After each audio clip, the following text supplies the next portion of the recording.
in this next episode, we're going to see Tyler cross over. How does he figure into that big chess game? He's come to join Klaus and be... No, he hasn't.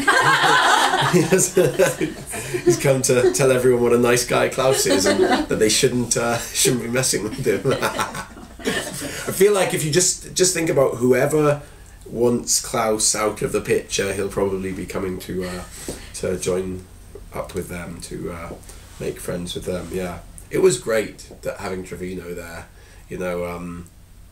I loved doing all my stuff with him on Vampire Diaries, and I felt like, in fact, when we were doing the pilot, it was rumoured, and we talked about, will there be crossovers or will there be any of this, and they said there was a rumour, they always thought, like, we had this idea that Trevino might show up, and, I thought that was great.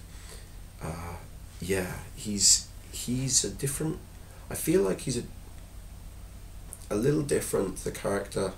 They've really turned him into this guy with nothing to lose, like everything has been taken from him.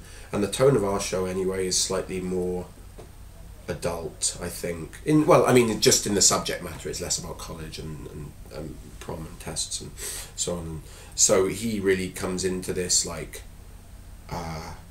absolutely reckless and kind of fearless for the fact that he's someone who's lost everything. So he did a tremendous job as well. It was really lovely to be working with him again. I think you guys are going to really like the next episode. Well, it's really funny because now that Klaus is like, kind of the lead of the show and the hero, it's almost like Tyler's coming in as the villain, even though he's coming in because Klaus killed his mother. So do you think it kind of looked at that way, though, that Tyler is the villain on this show?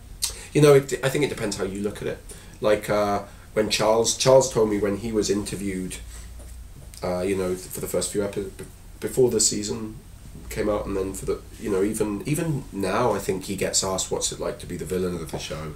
Mm-hmm. So, he's not really the villain.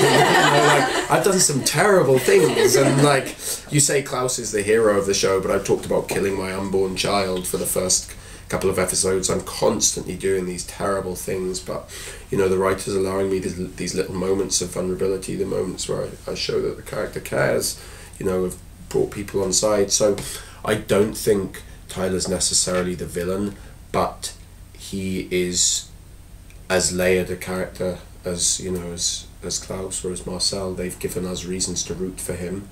It's a tough thing because doing a crossover in general is a tough thing, because when Tyler first appears on the originals, there'll be a large portion of our audience will go, what's Tyler doing there? And another section of our audience will go, who's this guy? What's going on with this guy? And, so there's a certain amount of his backstory that has to be explained in order to, I suppose, give weight to his cause there. But we can't go over everything, so a certain amount of it, yes. I think, I imagine viewers who've never seen the Vampire Diaries would possibly be more inclined to feel like he's a villain. But still, you have sympathy from him. It's very clear that he's had a lot taken from him by my character, and so, yeah.